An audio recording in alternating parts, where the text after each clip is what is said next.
Welcome back. A new environmental study says preparatory works for Singapore's major coastal protection project called Long Island are expected to have an overall minor impact on the surrounding environment. But conservation groups say some longer-term ecological questions remain. They say researchers will need to monitor how the displacement of marine life affects the wider ecosystem over time. Caitlin Ng with this report. Beneath Singapore's eastern waters lie ecosystems teeming with life. A new environmental study sheds light on how preparatory works for Long Island could affect them. It examined impacts such as sediment plumes, water quality, and underwater noise. The study found that while the works are expected to temporarily disturb nearby habitats, the overall impact on the surrounding environment is expected to be minor, with effects remaining localized. But that doesn't mean there'll be no impact. The report says some marine life living directly beneath the preparatory works footprint, known as macrobenthic communities, will be lost during the works.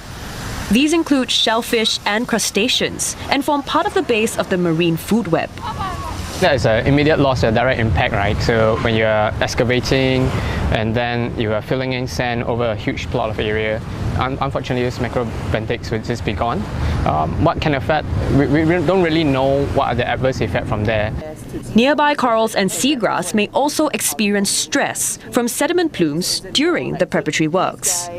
But the study says these impacts are expected to be short-term and localized, with mitigation measures and monitoring planned throughout the works. Now, it is worth noting that this particular environmental impact assessment has been done mainly for the preparatory works of the Long Island project, which includes removing seabed obstructions and adding material to the waters here along East Coast Park. Now, another is in the works and will be carried out over the next few years to assess the impact that the reclamation project as a whole will have on this area and its biodiversity, which nature groups say they hope to continue being a part of to continue protecting life along our shores. So at least a lot. Conservationists like Mr. Tan say what is currently not known isn't just what will be lost, but how the wider ecosystem responds afterwards. What we don't really understand is where the macrobenthics are being displaced, how does that affect the entire greater community, and also the connectivity. How would the horseshoe crabs and sea turtles navigate these areas with now the front line being covered up and they have to go through certain channels? I think those really requires more monitoring and long-term research or perhaps even better models. He adds that Nature Society Singapore understands the importance of the Long Island project and hopes to help enhance the area so nature can return. And for more, Lester Tan joins us in studio. He's chairman of the Marine Conservation Group at Nature Society Singapore. Lester, good to have you here with us.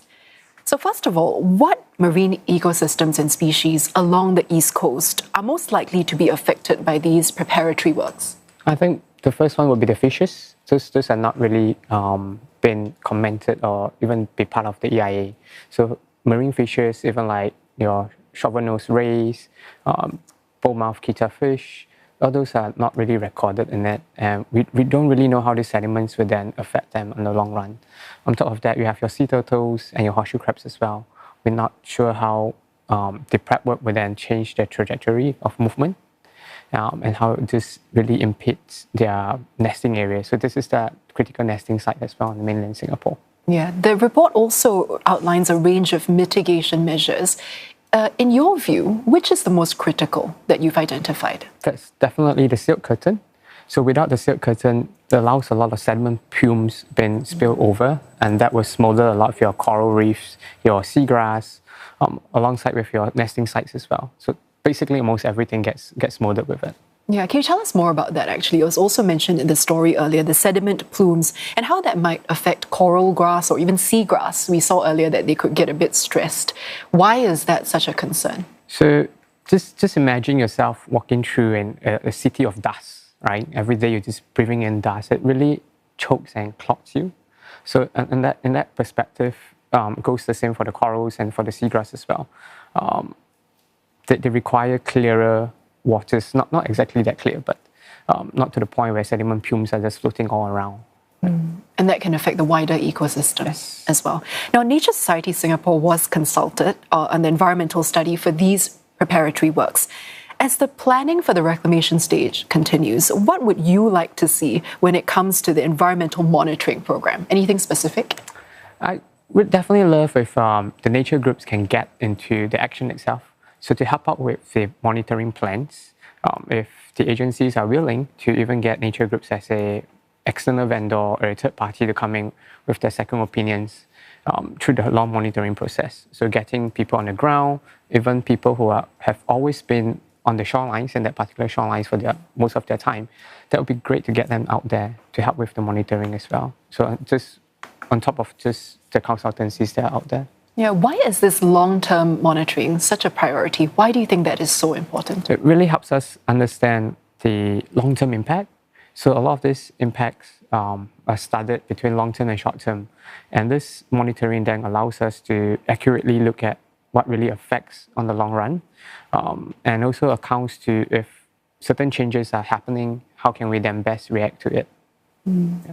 Are there any gaps that you've noticed that might have been overlooked? Any areas of concern that you might want to bring up when it comes to this? So for this particular preparatory work, I think we kind of really overlook at how it will affect the different species out there. So like the sea turtles, the horseshoe crabs, and especially the fish.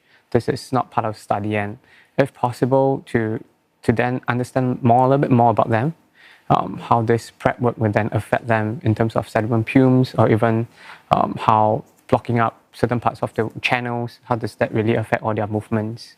And it's really critical because at the end of the day, we really want them to come back after we finish the Long Island reclamation project. And this is critical and crucial for us to fully comprehend what they're doing, or what really affects them, and how can we not do the same mistake to then have them recolonize our shores. Now, authorities and also, people who are doing the studies aside, all of us can also play a part. The East Coast Park is frequented by many, many people who go there for swimming, sailing, or even just enjoying the park. Would you say there are any signs that people can look out for in case they can spot early, any warning signs that you might identify? I think if you're out there always, it's pretty... If you're observant enough, it's pretty straightforward. If you see certain changes in it, right? If you frequent the seagrass or the intertidal areas, you will see sediment plumes or sediment spillage over it. So you see smothering of sand or fine sediments around it. If you're fishing, perhaps you will see a lower diversity of fishes, right? The fishes that you normally get are no longer around. That will raise certain questions as well. If you go to certain shorelines, you know, perhaps as a regular park user, you always see life in the area. And for some reasons, after some period of time, you notice it's dwindling down. You no longer see the same sort of life that you get. Then I think those are signs where you should, take note of, raise it in social media if possible. And also inform the authorities. Yes, inform the authorities as well. Well, Lester, thank you so much for sharing your views with us today. I've been chatting with Lester Tan from the Marine Conservation Group of the Nature Society Singapore.